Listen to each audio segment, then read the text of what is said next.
صلو علی الحبیب صلی اللہ تعالی علی محمد صلی اللہ علیہ وآلہ وسلم۔ وَإِذْ قَالَ رَبُّكَ لِلْمَلَائِكَةِ إِنِّي جَاعِلٌ فِي الْأَرْضِ خَلِيفَةً قَالُوا أَتَجْعَلُ فِيهَا مَن يُفْسِدُ فِيهَا وَيَسْفِكُ الدِّمَاءَ وَنَحْنُ نُسَبِّحُ بِحَمْدِكَ وَنُقَدِّسُ لَكَ قال انی اعلم ما لا تعلمون۔ یہاں پر فرمایا وَإِذْ قَالَ، تو وَذْكُرْ یا محمد، یہاں پر اذ جو ہے ظرف زمان ہے، ٹھیک ہے، اور ظرف زمان جب بھی ہوگا یعنی اور جب یہ کہا تو ظاہر سی بات ہے یہاں پر جو ہے فعل کا مذکور ہونا ضروری ہے، تو اس لیے یہاں پر فعل کو نکال کے دکھایا، یعنی وذکر یا محمد، یعنی اے محمد صلی اللہ تعالی علیہ وسلم یاد کرو۔ اس سے ایک بات کی طرف یہ بھی اشارہ ہو گیا کہ محبوب عالم صلی اللہ تعالی علیہ وسلم غیب کی باتیں جانتے ہیں، کیونکہ اس سے پتہ چل گیا کہ جب کہا اے محمد یاد کرو، مطلب جو پاسٹ کی باتیں ہیں وہ آپ صلی اللہ تعالی وسلم کو سب معلوم ہے کہ پاسٹ میں کیا ہوا ہے، جتنے بھی انبیاء آئے ان کے بھی اخبار معلوم ہے، سمجھے، کیا کیا قوموں نے کیا ان کے ساتھ یہ بھی معلوم ہے، اور آپ صلی اللہ تعالی وسلم نے بہت سارے مقامات پر صحابہ کرام کو پچھلے واقعات بھی بیان کیے ہیں، حالانکہ وہ قرآن میں موجود نہیں ہے نا، تو اس سے پتہ چلا کہ نبی کریم صلی اللہ تعالی وسلم کو علم غیب حاصل ہے نا، تو اس سے پتہ چلا وذکر یا محمد، اے محمد صلی اللہ تعالی علیہ وسلم یاد کرو، اذ قال ربک، جب تمہارے رب نے کہا، للملائکتی، کس سے کہا؟ فرشتوں سے کہا، انی جاعل، بے شک میں بنانے والا ہوں، فی الارض، زمین میں، خلیفتاً، کیا بنانے والا ہوں؟ ایک خلیفہ بنانے والا ہوں۔ تو فرشتوں نے جواب دیا، قالوا اتجعل فیہا من یفسد فیہا، تو انہوں نے کہا اتجعل، کیا تو بنائے گا، فیہا، زمین کے اندر، من یفسد، اس شخص کو بنائے گا جو فساد پھیلائے گا، فیہا، اس میں زمین کے اندر جو فساد پھیلائے گا تو اس شخص کو بنائے گا، وَيَسْفِكُ الدِّمَاءَ، اور وہ خون ریزی کرے گا، خون بہائے گا، حالانکہ وَنَحْنُ نُسَبِّحُ، حالانکہ ہم تیری کیا کرتے ہیں، وہ تسبیح بیان کرتے ہیں، وَنُقَدِّسُ لَكَ، اور تیری پاکی بیان کرتے ہیں، قَالَ إِنِّي أَعْلَمُ مَا لَا تَعْلَمُونَ، اللہ تبارک تعالیٰ نے فرمایا، اے فرشتو، انی اعلم، بے شک وہ چیز میں جانتا ہوں جو میں جانتا ہوں، ما لا تعلمون، تم نہیں جانتے، جو میں جانتا ہوں وہ تم نہیں جانتے۔ اب یہ اس کا واقعہ پس منظر کیا ہے، تو جب اللہ تبارک تعالیٰ نے فرشتوں سے کہا کہ اے فرشتوں، میں زمین کے اندر انہیں نا خلیفہ بنانے والا ہوں، تو انہوں نے تعجب کے طور پر، یہ اعتراض کے طور پر نہیں تھا کہ تو خلیفہ بنائے گا زمین میں، حالانکہ وہ خون ریزی کریں گے، حالانکہ ہم سب سے بہتر ہیں، ہے نا، یہ اعتراض کے طور پر نہیں ہے بلکہ تعجب کے طور پر ہے کہ اب انہوں نے جو ہے فرشتوں نے کس طریقے سے اس کو جان لیا کہ وہ خون ریزی کریں گے، آدمی حضرت آدم کی جو اولاد ہوں گے وہ خون ریزی کریں گی، تو یا تو انہوں نے جو ہے نا، اللہ تبارک تعالیٰ نے ان کو یہ علم عطا فرما دیا تھا، لوح محفوظ پر لکھا ہوا تھا کہ یہ لوگ کیا کریں گے، خون ریزی وغیرہ کریں گے، ساری چیزیں بتا دی تھی، اپڈیٹ دے دی تھی، یا دوسری بات یہ ہے کہ انہوں نے انسانوں سے پہلے جنات رہا کرتے تھے زمین پر، تو وہ بھی کیا کرتے تھے، خون ریزی کرتے تھے، تو انہوں نے اس پر قیاس کر کے، یعنی جنات پر قیاس کر کے اس بات کا تعجب سے کہا کہ جب بنو الجان یعنی جنوں کی اولادوں نے کیا کیا، زمین میں جا کر کے فساد کیا، تو ظاہر سی بات ہے یہ بھی لوگ اسی کی طرح ہیں، انہیں جنات کی طرح ہیں، تو یہ بھی کیا کریں گے، زمین کے اندر جا کے خون ریزی کریں گے اور جو ہے فساد پھیلائیں گے۔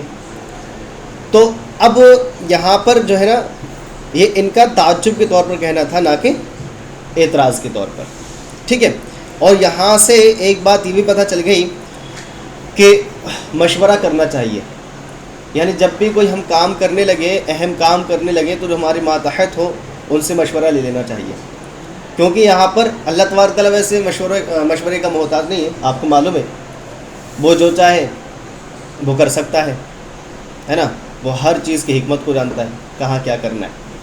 لیکن یہاں پر کیا ہے، مشورہ اس لیے مشورے کے طور پر اس لیے لیا گیا تاکہ انسانیت کو معلوم ہو جائے کہ مشورہ لینا بہت ضروری ہے. کسی بھی کام کو کیا جاتا ہے تو اس سے مشورہ لینے کے دو فائدے ہوتے ہیں.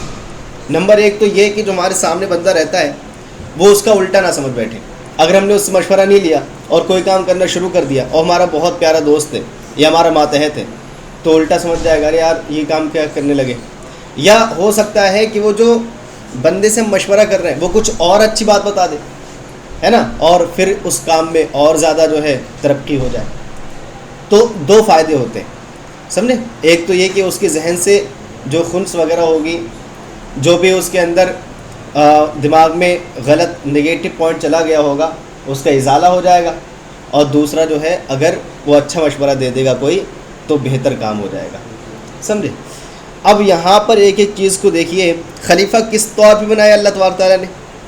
تو فرماتے ہیں یخلفنی فی تنفیذ احکامی فیہا وہو آدم، یعنی یخلفنی، میں خلیفہ جو بناؤں گا وہ میرا خلیفہ جو ہوگا فی تنفیذ احکامی، میرے احکام کو فیہا دنیا کے اندر نافذ کرنے میں ہوگا. دنیا کے اندر میرے احکام جو بھی پہنچیں گے ان کو کیا کرے گا، وہ نافذ کرے گا. ٹھیک ہے. وہ آدم، اور وہ کیا ہے، آدم ہے. یعنی اس خلیفہ سے مراد کوئی اور نہیں ہے بلکہ خلیفہ کون مراد ہے، آدم مراد ہے. حالانکہ تمام انبیاء جو ہیں خلیفہ ہی ہیں، سمجھے. کیونکہ ایک آیت کریمہ میں اور ارشاد فرمایا داؤد علیہ السلام کے بارے میں کہ ان کو بھی خلیفہ بنانے کے بارے میں کہا گیا ہے. لیکن یہاں پر جو پارٹیکولر مراد ہے خلیفہ سے مراد وہ کون ہے، خلیفہ آدم مراد ہے. ٹھیک ہے. تو فرمایا فی تنفیذ احکامی، میرے احکام کے نافذ کرنے میں دنیا کے اندر وہ میرا خلیفہ ہوگا. وہ آدم، اور وہ کوئی اور نہیں، وہ آدم علیہ السلام ہے. قالو، تو فرشتوں نے کہا اتجعل فیہا، کیا تو اس میں بنائے گا ان لوگوں کو، اس میں تو خلیفہ بنائے گا اس شخص کو جو فساد کرے گا فیہا، زمین کے اندر. اب فساد کیسے کرے گا؟ تو مصنف نے اس کی تشریح کرتے ہوئے فرمایا بالمعاصی، گناہ کرتے ہوئے. گناہ کر کے کیا کرے گا؟ وہ گناہ کر کے جو ہے فساد پھیلائے گا. وَيَسْفِكُ الدِّمَاءَ، اور دوسرے طریقے سے کیا فساد پھیلائے گا، تو گناہ کرے گا، اور دوسرا خون ریزی کرے گا. خون ریزی کر کے بھی کیا کرے گا، وہ فساد پھیلائے گا. اب مصنف نے اس کا خون ریزی کرنے کا معنی بتایا، یریقھا بالقتل، یعنی وہ خون ریزی کیسے کرے گا، قتل کے ذریعے اس خون کو بہائے گا. ٹھیک ہے. یریق مطلب ہوتا ہے، یہ فعل مضارع کا صیغہ ہے، بہانا، اور ہا سے مراد خون ہے، بالقتل، قتل کے ذریعے، یعنی قتل کے ذریعے اس خون کو بہائے گا. اب انہوں نے کس پر قیاس کیا؟ ایک تو میں نے وجہ یہ بتا دیا آپ کو کہ انہوں نے جو ہے آسمان پہ لوح محفوظ پہ دیکھ لیا تھا، اللہ تبارک تعالیٰ نے صراحت سے وہاں پر لکھ دیا تھا کہ یہ لوگ کیا کریں گے، خون ریزی کریں گے جا کر کے. دوسری وجہ جو میں نے بیان کری تھی، کیونکہ انہوں نے قیاس کیا تھا کس پر، جنات پر، کہ جنات کو دیکھا تھا انہوں نے، اس سے پہلے انسانات سے پہلے کون تھے، جنات تھے، وہ خون ریزی کرتے تھے، تو یہ بھی کیا کریں گے، خون ریزی کریں گے. تو انہیں پر قیاس کرتے ہوئے مصنف نے اسی وجہ کو یہاں پر لکھا ہے، کما فعل بنو الجان، جیسا کہ جنات کے اولادوں نے کیا تھا ویسا یہ لوگ کریں گے. حالانکہ وکانوا فیہا، اور یہ جنات بھی کہاں تھے، زمین کے اندر ہی تھے، انہوں نے بھی خون ریزی کی تھی. فلما افسدوا، تو جب ان جناتوں نے کیا کیا، فساد کیا، ارسل اللہ علیہ الملائکہ، تو اللہ نے ان پر کیا بھیجے، فرشتے بھیجے. فطردوہم الی الجزائر والجبال، تو ان کو جزائر اور پہاڑوں کے کنارے کر دیا گیا. فرشتوں نے ان کو جزائر، یعنی جزیرہ جو رہتے ہیں، ہے نا، جو جزیرہ ہوتا ہے بیچ میں کہیں کہیں خشک جگہ ہوتی ہے اسے جزیرہ بولتے ہیں نا، اور جبال بولتے ہیں پہاڑ کو، پہاڑ جبل ان کی جمع ہے جبال، اور یہ جزائر جزیرت ان کی جمع ہے. تو ان کو فرشتوں نے جزائر یعنی خشکی اور جبال پہاڑوں کے کنارے کر دیا. وَنَحْنُ نُسَبِّحُ، حالانکہ اے رب عز و جل ہم تو تیری پاکی بیان کرتے ہیں، یعنی ہم اس طریقے سے ہیں، پاکی کیسے بیان کرتے ہیں، متلبسین بحمدک، تیری حمد کے ساتھ ہمیشہ ہم کیا کرتے رہتے ہیں، تیرے حمد کے ساتھ ہی لگے ہوئے ہیں، تیرے حمد کے ساتھ ہی ملے ہوئے ہیں. یعنی ہمارا اٹھنا بیٹھنا سونا ہے، سونا تو وہ سونے سے پاک ہے، اٹھنا بیٹھنا، ہمارا سانس لینا، ایک ایک سانس ہم جو لے رہے ہیں اس میں بھی تیری تسبیح ہے. ہم اس طریقے سے تیری تسبیح سے کیا ہے، تیرے حمد سے ملے ہوئے ہیں، تیری تسبیح سے ملے ہوئے ہیں۔ ای نقول سبحان اللہ و بحمدہ، یعنی ہم کیا کہتے ہیں؟ سبحان اللہ اور بحمدہ، یعنی اللہ پاک ہے اور اسی کے لیے کیا ہے؟ حمد ہے، اسی کے لیے تعریف ہے۔ ونقدس لک، اور ہم تیری پاکی بیان کرتے ہیں۔ اب ہم پاکی کیسے بیان کرتے ہیں؟ ننزہک عما لا یلیق بک، یعنی یا اللہ عز و جل ہم جو تیری پاکی بیان کرتے ہیں ان چیزوں سے پاکی بیان کرتے ہیں جو تیرے لائق نہیں ہے، جو تیرے شان کے لائق نہیں ہے، ان سے ہم تجھے کیا بولتے ہیں؟ پاک بولتے ہیں۔ جیسے اللہ تبارک تعالیٰ بیٹا بنانے سے کیا ہے؟ پاک ہے۔ اللہ تبارک تعالیٰ کی کوئی بیوی نہیں ہے، اللہ تعالیٰ اکیلا ہے، اللہ تعالیٰ کوئی شریک نہیں، تو ان تمام سے ہم تیری کیا کرتے ہیں؟ پاکی بیان کرتے ہیں۔ اب یہاں پر جو لکام کا لام جو تھا، فرما رہے فاللام زائدۃ، یہ لکام جو لام ہے یہ کیا ہے؟ زائد ہے، یعنی مطلب یہ ہوگا ونقدسک، ہم تیری پاکی بیان کرتے ہیں، ٹھیک ہے۔ اور جو جملہ ہے یہ حال ہے، مطلب جب یہ جو انسان ہے، حضرت انسان دنیا میں جا کر کے کیا کریں گے؟ فساد کریں گے، خون ریزی کریں گے، ٹھیک ہے۔ حالانکہ سمجھ رہا ہے، حالانکہ ہم کیا کرتے تیری پاکی بیان کرتے ہیں۔ تو جو یہاں پر جملہ ذکر ہوا تھا وَنُسَبِّحُ، ہے نا، وَنَحْنُ نُسَبِّحُ، جو ذکر ہوا تھا یہ جملہ کیا ہے؟ حالیہ ہے، یہاں سے لے کر کے وہاں تک پورا کا پورا مل ملا کر کے حال بنے گا۔ فرمایا والجملہ حال، یعنی حال ہے۔ فَنَحْنُ أَحَقُّ، یعنی ان کے کہنے کا مطلب کیا تھا؟ تو اے میرے مولا عز و جل ہم زیادہ حقدار ہیں بالاستخلاف، کس چیز کے؟ خلیفہ بنائے جانے کے، یعنی تو انسان کو خلیفہ مت بنا، جب یہ اوصاف ہم میں پائے جاتے ہیں بہتر والے، تو خلیفہ کنے بنا؟ ہمیں بنا۔ قال تعالی، اللہ تعالیٰ نے ارشاد فرمایا انی اعلم ما لا تعلمون، اے فرشتوں جو میں جانتا ہوں نا وہ تم نہیں جانتے۔ اب یہاں پر یہ فرشتے کیا نہیں جانتے؟ تو فرمایا من المصلحۃ فی استخلاف آدم، یعنی جو مصلحت آدم علیہ السلام کے خلیفہ بنانے میں جانتا ہوں وہ تم نہیں جانتے۔ سمجھ رہے ترجمہ؟ وَأَنَّ ذُرِّيَّتَهُ فِيهِمُ الْمَطِيعُ، جی فرمائیں۔ مصلحت، جی مصلحت مان نہیں سمجھے؟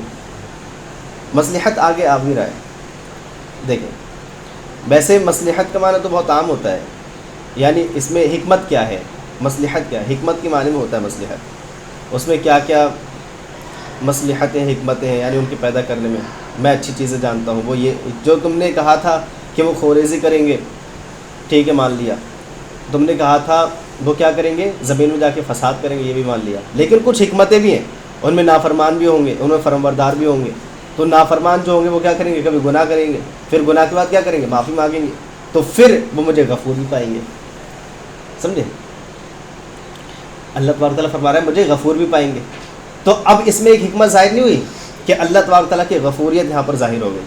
پہلے اگر اللہ تبارک تعالیٰ انسان کو پیدا نہ کرتا تو اور انبیاء نہیں آتے تو کسی کو پتہ چلتا کہ اللہ تبارک تعالیٰ غفور بھی ہے، اور اگر وہ توبہ نہیں کریں گے تو اللہ تبارک تعالیٰ قہار ہے، پھر کیا کرے گا؟ انہیں جہنم میں ڈال دے گا۔ تو اب اگر انسان نہ آتے تو یہ ظاہر ہوتا اللہ تبارک تعالیٰ کا ایک وصف جو 99 ناموں میں سے ایک لقب یہ بھی ہے قہار ہونا، یہ بھی ظاہر نہیں ہوتا۔ تو قہاریت بھی ابھی ظاہر ہو گئی اور غفوریت بھی ظاہر ہو گئی، تو یہ حکمت ہے۔ فرمایا وَأَنَّ ذُرِّيَّتَهُ فِيهِمُ الْمَطِيعُ وَالْعَاصِي، اور حکمت کیا ہے؟ وہ یہ ہے کہ اس کی ذریت جو ہوگی، اس کی اولاد جو ہوگی، ان میں فیہم، ان میں المطیع، کچھ کیا ہوں گے؟ فرمانبردار ہوں گے، والعاصی، اور کچھ کیا ہوں گے؟ گناہگار ہوں گے۔ فیظہر العدل بینہم، تو ان کے درمیان عدل ظاہر ہوگا، ٹھیک ہے، تو ان کے درمیان عدل ظاہر ہوگا، یعنی وہ کبھی کبھار کیا کریں گے؟ یعنی عدل ظاہر کیسے ہوگا؟ جو مطیع ہوں گے وہ کہاں جائیں گے؟ جنت میں جائیں گے، اور جو عاصی ہوں گے وہ کہاں جائیں گے؟ جہنم میں جائیں گے۔ عدل ظاہر ہو گیا نہیں ہو گیا؟ سمجھے؟ تو فرشتوں نے کہا فقالوا لن يخلق ربنا خلقا اکرم علیہ منا ولا اعلم لسبقنا له، اے ہمارے رب ہرگز، ہمارا رب ہرگز پیدا نہ کرے گا ایسی مخلوق کو، خلقا ایسی مخلوق کو، اکرم علیہ منا جو کہ ہم سے زیادہ کیا ہو؟ مکرم ہو، ہم سے زیادہ تعظیم والی ہو، ہم سے زیادہ عزت والی ہو۔ اکرم علیہ جو جس پر ہم سے زیادہ کیا ہو؟ تعظیم ہو، ایسی مخلوق کو ہرگز پیدا نہیں کرے گا۔ ولا اعلم، اور نہ ہی وہ جانتا ہوگا لسبقنا لہو، جس کو ہم جانتے ہیں، جس کے لیے ہم نے سبقت کی ہے اس کو وہ نہیں جانتا ہوگا. ورؤیتنا ما لم یرہ، اور ہم نے جو دیکھا ہے وہ اس مخلوق نے نہیں دیکھا ہوگا. تو اللہ تبارک تعالیٰ نے یعنی یہ سب چیزیں کہہ دی نا، انہوں نے اتنی بڑی باتیں کی کہ اے اللہ تبارک تعالیٰ ہم جو ہے بہت زیادہ لائق ہیں، حالانکہ جو تو مخلوق پیدا کرے گا وہ اس لائق نہیں ہوگی. تو پھر اللہ تبارک تعالیٰ نے ان کے جواب میں جو ہے نا کیا کیا، پہلے تو آدم علیہ السلام کو پیدا کیا، اس کے بعد آگے آپ نے پڑھائی ہوگا کہ ان کے سامنے ناموں کو پیش کر دیا آدم علیہ السلام کے، سب ناموں کو جان لیا. پھر فرشتوں کے سامنے پیش کیا، وہ نہیں بتا پائے. تو اللہ تبارک تعالیٰ نے پھر بعد میں فرمایا کہ میں نے کہا نا کہ میں جو جانتا ہوں وہ تم نہیں جانتے، ہے نا. فرمایا فخلق اللہ تعالی آدم من عدیم الارض، تو اللہ تبارک و تعالیٰ نے آدم کو پیدا فرمایا من عدیم الارض، زمین کی مٹی سے. عدیم کا مطلب ہوتا ہے مٹی، زمین کی مٹی سے پیدا کیا. ای وجہہا، یعنی زمین کے اوپری حصے سے پیدا کیا، سمجھے. بأن قبض منها قبضة من جميع ألوانها وعجنت بالماء المختلفة وسواه ونفخ فيه الروح فصار حيوانا حساسا بعد أن كان جمادا. بئی طور پیدا کس طریقے سے کیا؟ قبض ایک مطلب ہوتا ہے لینا، ہے نا، پکڑنا. بئی طور کہ ان میں سے یعنی ان مٹیوں میں سے، منہا ان مٹیوں میں سے، قبضہ پکڑا لیا، قبضاً من جمیع الوانہا اس کے تمام رنگوں کی، یعنی مٹی کے تمام رنگوں میں سے ایک ایک مٹھی کو لیا، مٹی کے تمام رنگ کی مٹیوں میں سے ایک ایک مٹی کو لیا. وعجنت بالماء المختلفۃ، اور مختلف پانیوں کے ذریعے، عجنا مطلب ہوتا ہے گوندنا، جیسے آٹا گوندتے نا ویسا، اور مختلف پانیوں کے ذریعے ان مٹیوں کو گوندا گیا. وسواہ، اور اس کے علاوہ وسواہ، اور ان کو پھر برابر کیا گیا، یعنی سب کو پہلے گون لیا پھر ان کو سب کو برابر کر دیا. پھر کیا کیا، ونفخ فیہ الروح، اور پھر اس میں کیا کی، روح کو پھونکا. تو یہ ایک مٹی کی شکل کا بنا تھا، لیکن کیا ہو گیا، فصار حیوانا حساسا، تو یہ حیوان ایسا حیوان ہو گیا جس کے اندر احساس کرنے کی صلاحیت آ گئی، احساس کرنے کی صلاحیت آ گئی. یعنی اس کو اگر مارو تو اس کو درد ہوتا ہے، کوئی چیز پاس میں لے جاؤ جس میں بدبو آتی ہو یا اچھی خوشبو آتی ہو تو اس کو سونگھ لیتا ہے، اس کا ذائقہ پتہ چل جاتا ہے. کوئی چیز چکھے تو چکھ لیتا ہے، اسے اس کا ذائقہ پتہ چل جاتا ہے، سمجھے. تو وہی فرمایا، تو وہ ایسے حیوان ہو گئے جو کہ حساس ہو گئے، حیوان حساس ہو گئے. بعد ان کان جماد، حالانکہ وہ کیا تھے، جماد تھے، بے جان تھے، کوئی چیز نہیں تھے. بعد ان کان جماد، یعنی جماد ہونے کے بعد، بے جان ہونے کے بعد وہ ایک حساس حیوان بن گئے. اور پھر اس کے بعد آگے ہے وعلم آدم الاسماء، اس کو کل پڑھتے ہیں. ٹھیک، صلو علی الحبیب صلی اللہ علیہ وسلم.